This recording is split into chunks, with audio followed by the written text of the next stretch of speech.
Today I'll talk a bit about my subjective view on beauty, and it might be a bit messy, but I'll try to explain myself as well as I can.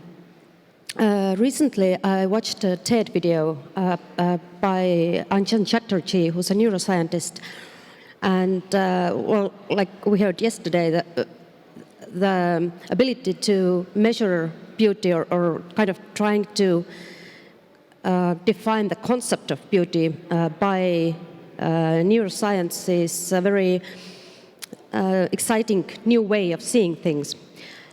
Of course, the conclusions that he came to by his studies were in many ways pretty disappointing, because it's quite clear that we tend to think of beautiful people as symmetrical and having special kinds of features that are not available to everybody. And he also pointed out in that speech that many of these biases that we have hardwired into our brains are outdated in the way because they are evolutionally developed because we see like slight disfigurements in a face or something as unattractive because it used to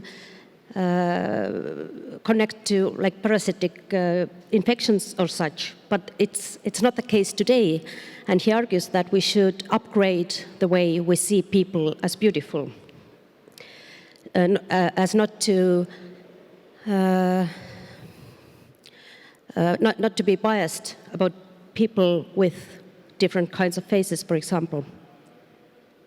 And I agree with that, because for me, I don't know how it is for other people, actually. And we live in a world where everybody is measured by the standards of beauty, but I don't think I've ever really cared about how people look or what they wear. Except, of course, there is, if a person feels ugly all the time, he develops a certain inferiority or complex that bleeds into his personality. And it might happen that his potential beauty, as I see it, will never express itself because he's so self-conscious. When I was younger in high school, and I didn't do much with my life except I wrote a lot. I had the luxury of time to write a lot of I wrote my diary. I developed my personal view on beauty. For a long time, I refrained from calling a person beautiful based on their looks, because it seemed to me that the word beautiful, both in English or in Estonian, was such a specific and very special term that it shouldn't be wasted on people with nice cheekbones or skillful makeup.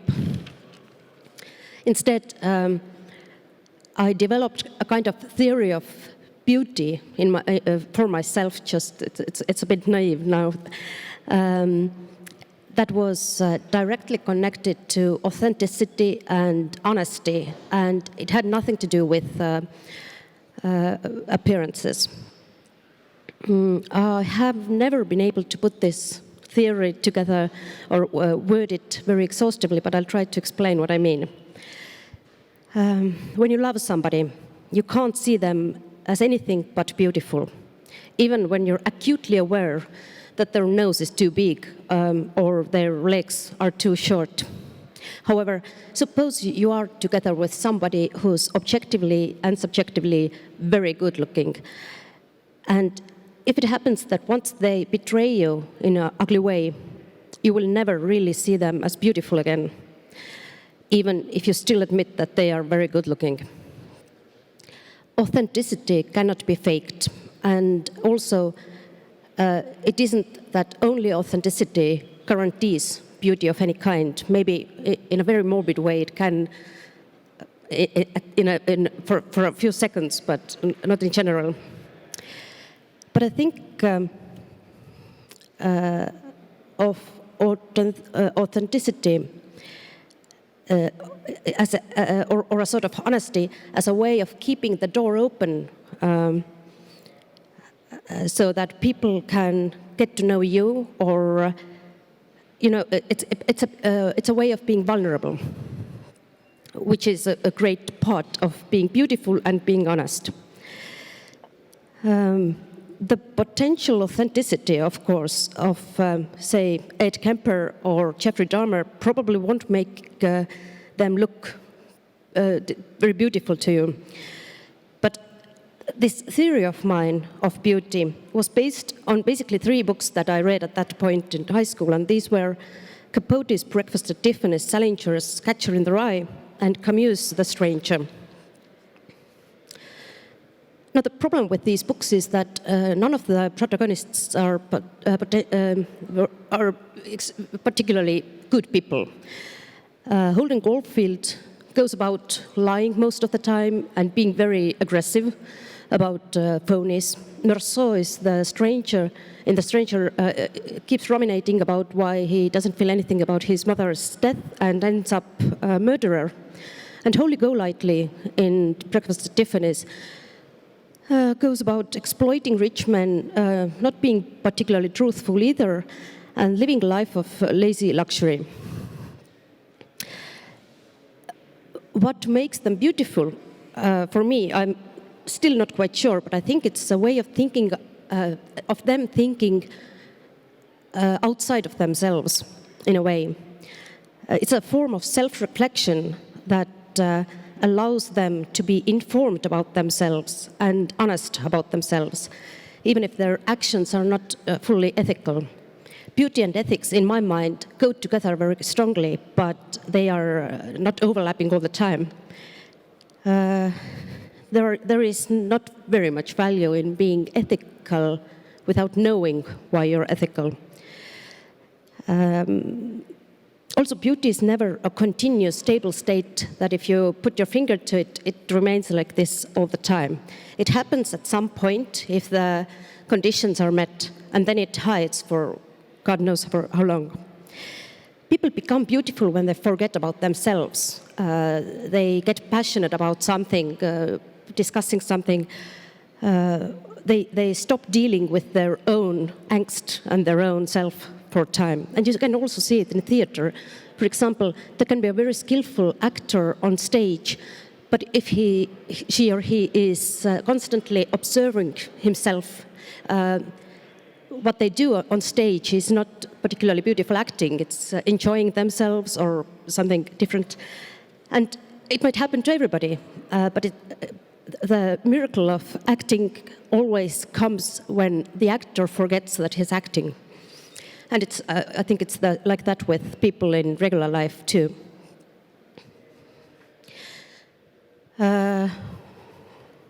When we were in high school, we were in theater school. We got an assignment from Estonian architect and artist Leonhard Lapin, and it was to describe a room or a building and at different times of day, in the morning, in the afternoon, at night.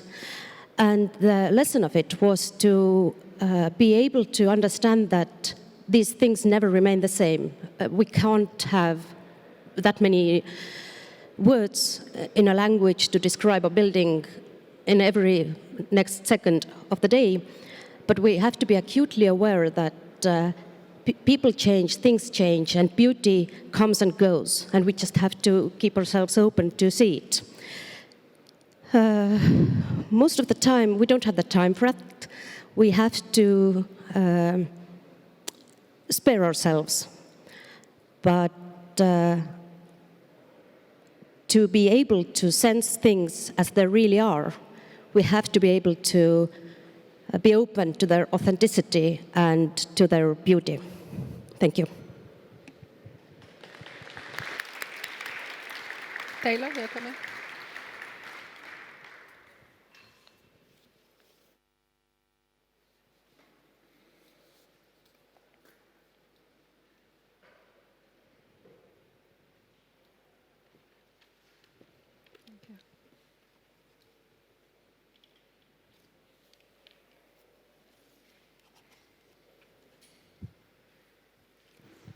Can you hear me? Yes. Okay, thank you very much. Yesterday, I spoke about beauty from a neurobiological or neuroesthetic point of view as in terms of satisfaction, in particular satisfaction of the brain. I spoke of it as an experience signifying the salience of establishing some sort of stability in an otherwise unstable world. That this speaks to the primordial function of the human brain, which is knowledge acquisition. We have to first make sense of the world in order to be agents in the world and to survive. I think this is echoed by Maria in in some of the first lines of the article that she wrote for the collection, where she writes, when I try to get to the root of what makes me want to write a poem, I realize it's the need to construct my own world. In a certain way, to establish my own tiny world, or a way to see the world in the mess of all the messages and images that surround us all the time. This, I think, echoes the idea of trying to establish some sort of stability. And I spoke yesterday of maybe two different types of stabilization. There was something like a first-order stabilization of constancy. I used the example of color constancy, despite differences in wavelength that we perceive or that we receive through the retina. And then sort of a second-order stabilization or meta-stabilization that I refer to as ambiguity, this idea that there is an intellectual depth to a given stimulus because there are so many ways of interpreting that stimulus that we are met with. We read great meaning and perhaps beauty into that stimulus. Now, to say that beauty is an experience signifying salience, to say that it is experiential, is to consider in light of a two-part structure. And I'm taking a page out of the Phenomenologist handbook here. On the one hand, you have the object, the thing that is being experienced. And on the other hand, you have the subject, the one who is doing the experiencing. And we can talk about subjectivity and objectivity in terms of where we place the focus of our inquiry. If we're trying to explain the experience in light of the object, we're taking an objective point of view to the point that we can. And if we're looking to explain the experience from the standpoint of the subject, we say that we're taking a subjective point of view. Now, neuroesthetics is an attempt to further understand the functions of the human brain. Of course, this is the human brain of the subject that is undergoing a given experience. And so neuroesthetics concludes, or at least envisions, beauty as a subjective experience. It is taken to be quite axiomatic from the neuroesthetic point of view that all human activity, whether it be production, art production, or perception, art perception, the perception of beauty in art, must always adhere to brain activity. There is something of a constraint. We're only capable of doing what our brains are capable of doing. And part of the neuroesthetic project is to elucidate what these laws are, to the extent that we can sort of uncover them, to better understand the experiences that we encounter. So Zeki has written many times, and perhaps surprisingly from the standpoint of a neurobiologist, that subjective truths are really the only truths that we can be certain of, because they're the only truths that we have unmediated, immediate access to. When I see beauty, I know, I am certain that I am experiencing beauty. And we call that a subjective experience because it's from the standpoint of the subject. Now, a lot of the time, these experiences are describable. They are communicable. And we might, instead of talking about subjective experiences in a strict sense. We might instead talk about intersubjective experiences, experiences that we can share. And it's, again, taken quite axiomatic in neuroesthetics, and the evidence is there to support this, that human brains work very similarly across all individuals. Of course, there are anomalies, but very often those serve to reinforce a lot of the commonalities than speak against them, believe it or not. And here I'm taking a page out of the Kantian handbook, that if we can establish commonalities amongst individuals about how the brain works, then when we ask for reports or ask for description at each subjective level and establish something of an intersubjective agreement amongst all of these experiences, we can arrive at something like a universal assent for experiences of beauty. And it's this intersubjective way of thinking that lends beauty a seemingly objective character. Now, I spoke yesterday of the medial orbital frontal cortex, this red bit at the front of the brain, as significantly correlating with experiences of beauty as reported by subjects, irrespective of source, that is to say, from sensory sources, imaginary sources, moral sources, highly conceptual, say, mathematical sources. And very often, when we talk about these sources, we talk about them in terms of positive valence. Beauty seems to be this positive thing, but we very often overlook the idea of possibly experiencing beauty with negative valence, or in the context of negative valence. And I think in her article for the collection, Maria does a wonderful job at shedding light on the possibility of experiencing beauty in the context of some negative valence. She writes about experience of depression and affective states such as that, and the role that beauty plays in making sense of the world in that context. Now, our laboratory has run experiments on this idea between the experience of beauty in terms of positive valence and negative valence. And we find that, indeed, the same area, medial orbital frontal cortex, the MOFC, is significantly activated during experiences of beauty from sources of both joyful positive valence and sorrowful negative valence. Joyful beauty and sorrowful beauty. It's a distinction that we pull from Oscar Wilde. And so we may talk about the subjective experience of beauty as being just as real, almost like it has an objective quality, just as real as the affective states that we find ourselves in. So,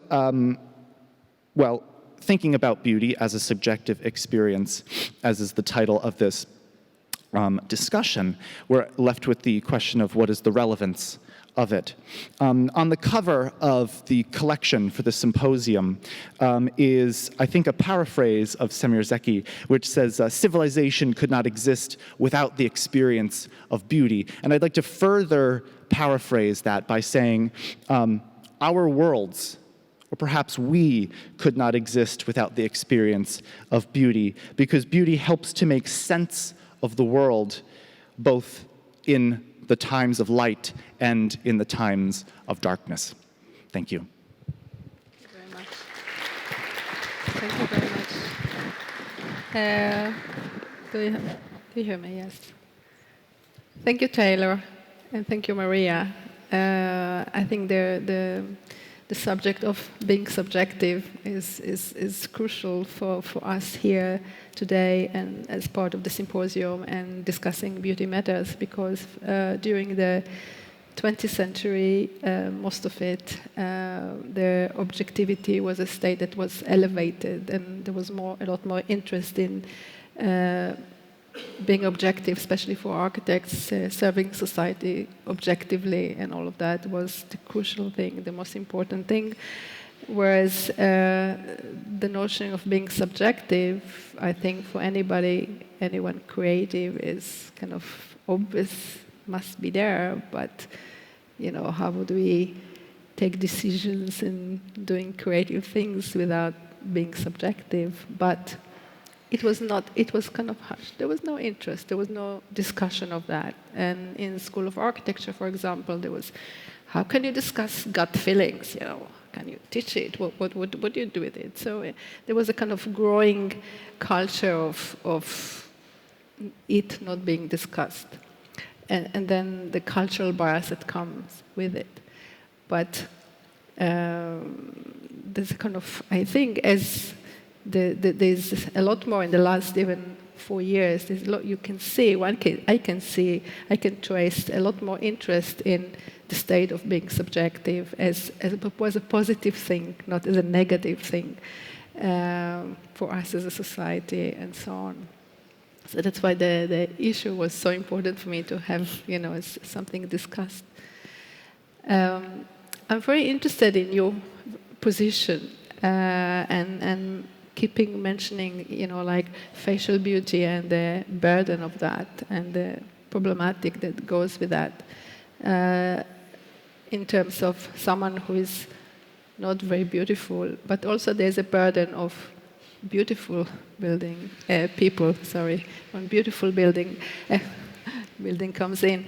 There's a burden on beautiful women, for example, who I have a friend who she's very beautiful and she feels guilty for being beautiful because she had a sister who was not very beautiful and she is a very kind person anyhow, and she felt all her life, she's now 70 years old, really guilty of being beautiful and never kind of show it off or whatever. So there's a kind of problematic in both sides. And I always wonder, and just started a conversation with Taylor about it, that, each, the Zeki was talking about the 4 types of beauty, and so it is the visual beauty, the musical beauty, moral beauty, and mathematical beauty, and how much they share, they're also quite different, because me as an architect, that haven't studied mathematics in depth, I cannot see mathematical beauty.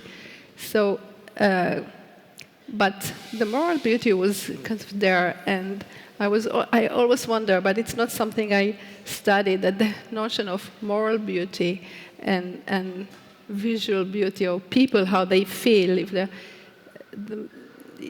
moral beauty might, if someone is very ugly, but let's say, but he has characteristics that's to do with moral beauty, then we see him much more beautiful. But it's not something that perhaps it's learned by somebody. But I feel also like the expression. We have an expression. Buildings don't have expression, so it's kind of makes the territories very, very different. If you have an expression, you can, I think, change the visual presence of your high cheekbone. So I think it's something that I have feeling towards, but not real knowledge about. But it's kind of my observation, because I think all the time, but buildings are very different than, people. We have a lot more, very different presence than buildings. So. So since you mentioned it, although in the article and in your conversation, how do you have?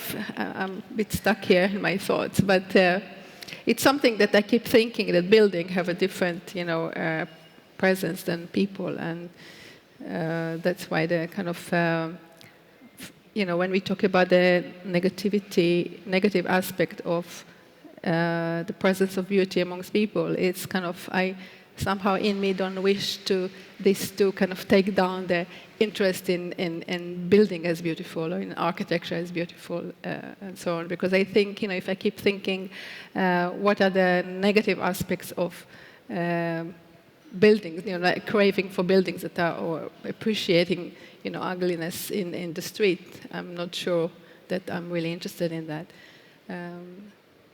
Yeah, any other thoughts on that, or Taylor, or? You mean the negative aspects of beauty in buildings? Well, I believe it has to do with acceptance, both with people and with buildings. If you experience something like, for example, even if you go to a concert of very difficult music, you understand it's beautiful, but it's not accepting you because you kind of might feel, or with theater, you might feel like you're knowingly excluded because it's so special, and you are excluded from the group who could understand it. You experience the beauty nevertheless, but you experience it in a very negative way. And I believe in architecture, you can also create buildings that are super beautiful, but they are designed to make people feel uncomfortable there, kind of, isn't it? Not comfortable? Like, yes, if you put a person in a position where he has to feel the beauty, but also understand that he's not welcome there. I have different feelings about that. I think that if a building is really beautiful, it's a welcome building, it's a practical building, it's a building that responds to kind of raise, like for example today, a beautiful building, if it, it raises, sorry, I'm stuck again, but what I wanted to say is like, when I ask the architects, for example, to design, to design the habitation with their emphasis on craving for neuroesthetics along good habitation solutions or approach, I felt that if someone, I could see that without me telling them anything beyond that, they all came with their ecological kind of approach that is very aware to the ecological emergency we live in. Just the fact that most of them came with their wood structure, or So what I wanted to say is that when we look at building right now as something contemporary, as the beauty is coming with kind of with other qualities such as the surprise or the the other things that sort of kind of excite us. And I think because of the cultural bias of what a lot of people were using the word beauty, they think, oh, just a nice detail or a nice line, or it won't be perceived really or felt as or experienced as something very beautiful. I think it's just that the kind of the word beauty became, in architectural terms, so thin and so empty that it's a kind of the expectation when you say, oh, this is maybe a very beautiful building, it's quite elegant, but I don't think, let's say 60% of people passing by this building will say, oh, this is a really beautiful building. So I think part of it is that when people discuss architecture today and beauty in architecture, it's kind of, since the word is so thin and not really respected, there's a kind of expectations that are confused. And I think, for example, when you talk about, we see a lot of, let's say, great photography of sometimes very ugly building or ugly environment, but the photographs look really fantastic because the frame is kind of framed in such a way that it appeals to our eyes, and it feels like as a photograph is a very attractive, but actually the reality might not be attractive.